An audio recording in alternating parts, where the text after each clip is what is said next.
দেখব A4B মেশিনে angle test. হ্যাঁ,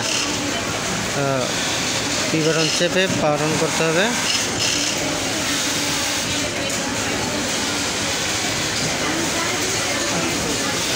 এখানে 62 করতে হবে।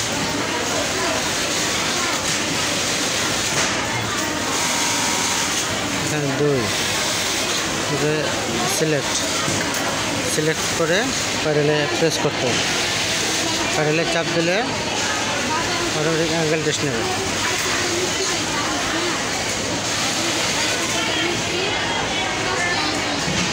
অ্যাঙ্গেল টেস্ট নেওয়ার পরে অটোমেটিক থেমে যাবে। যদি আমাদের মোটরে কোনো অ্যাঙ্করের সমস্যা হয় বা সিনকোজের সমস্যা হয়, ওটা টেস্ট করা যায় এভাবে। তো পি চাপ দিয়ে বেরোয় যেতে হবে। বের করে এখানে চালাইলে পজিশন নিয়ে নেবে অটোমেটিক। এভাবে অ্যাঙ্গেল টেস্ট করতে হয়।